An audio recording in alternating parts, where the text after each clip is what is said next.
Hi, I'm Ruggero from One Foot in the Door.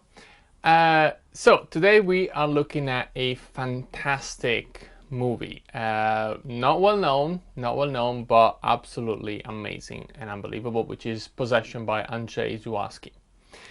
Now, the reason that we're looking at this is that I received a request by Omar Debrew, and Omar asked, please do a video on overacting versus underacting, specifically when should an actor reel it in or ramp it up. Thank you. So thank you very much, Omar, for asking this.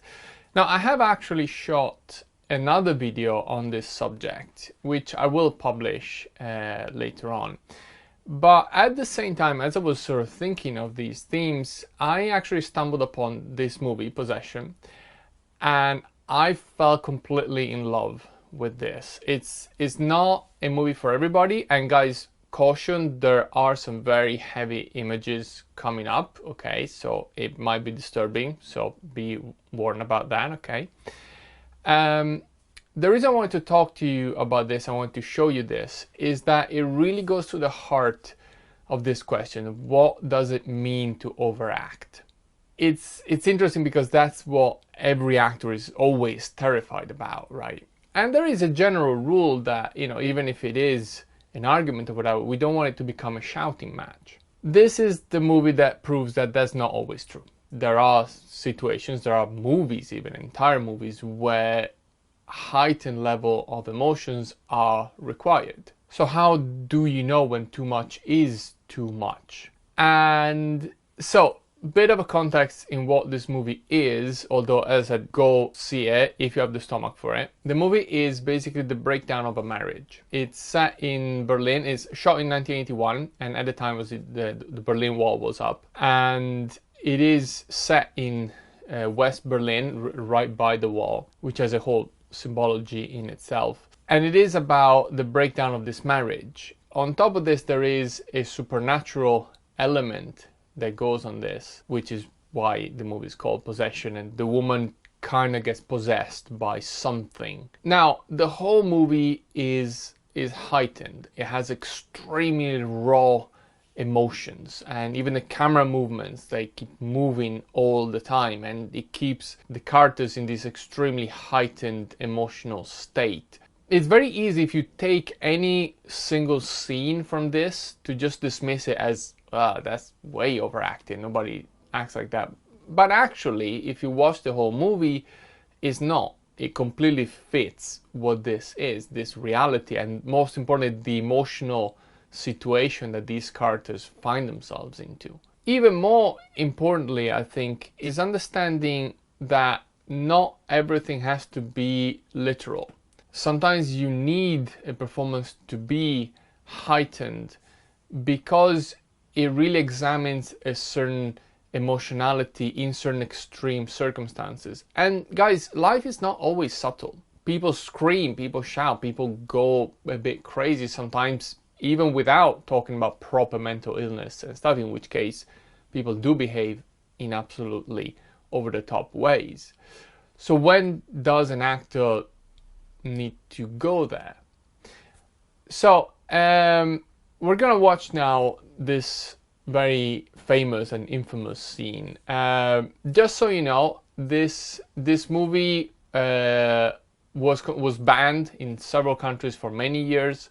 There was a cut version of this in the US, and it became a bit of a became famous in the VHS circuit of video nasties. But at the same time, it won, the actress Isabelle Adjani won Best Actress at the Cannes Film Festival for this movie.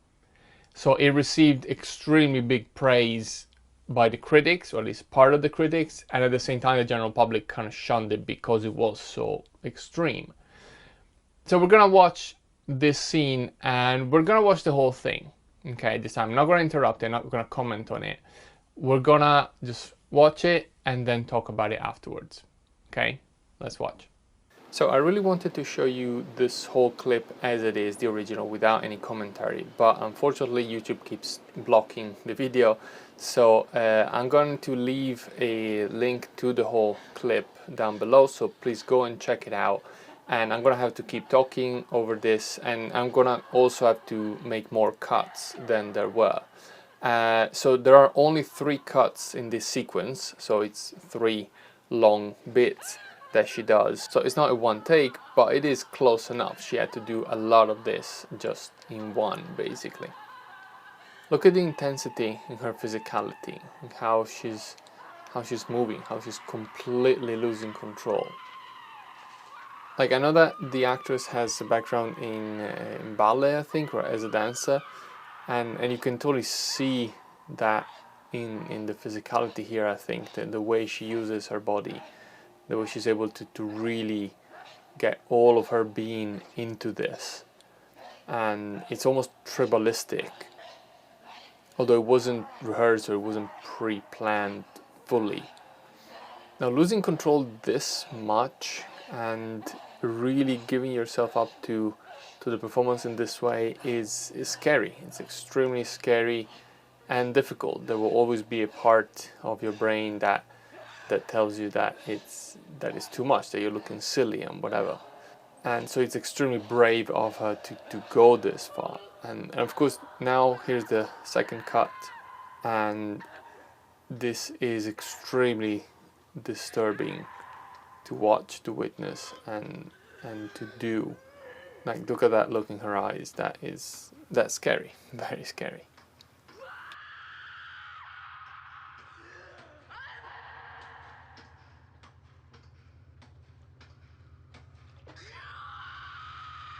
So that was quite something, right?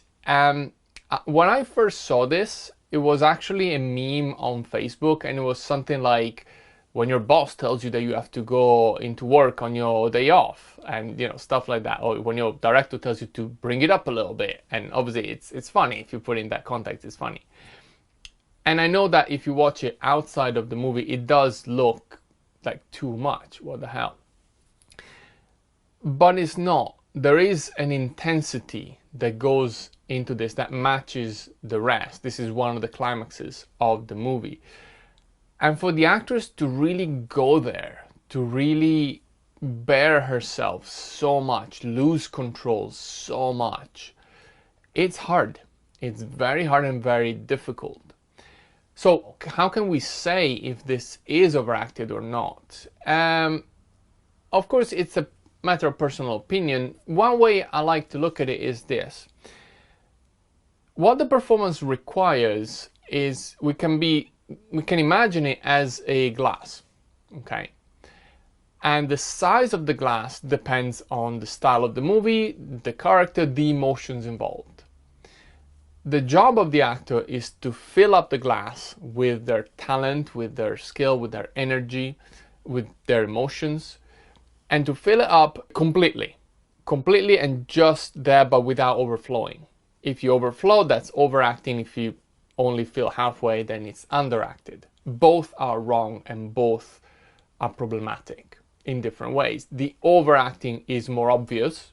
The underacting is just less interesting and leads to performances that are usually, as I said, we have looked at exceptions for this, of course, but usually, again, they don't quite work. Underacting means you're under what is required for that part. So in a movie like Drive, the performance has to be extremely understated and kept low because the glass is tiny.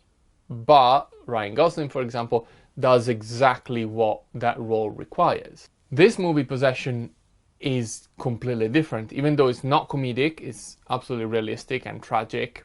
The glasses are huge. They're swimming pools. There's the entire ocean. And to get to that level, to really fill it up with energy, with passion, with emotions, is extremely difficult. Now, the reason why I think a performance like this is usually brushed off and said, oh, whatever, she's just screaming and stuff, is because in the acting training, when actors start to feel a bit more free, they tend to start shouting a lot. They start shouting, they start overdoing it. And we say that it's overdone because they don't usually have the emotions to back that up. So they have a glass which is only half full with actual emotions, and they're trying to screen to pretend that it's full. You are lying. I never hit you. You are tearing me apart, Lisa! And you can totally tell when someone is kind of fake shouting or having emotions that just don't quite get where the character should be. This is how you do it right.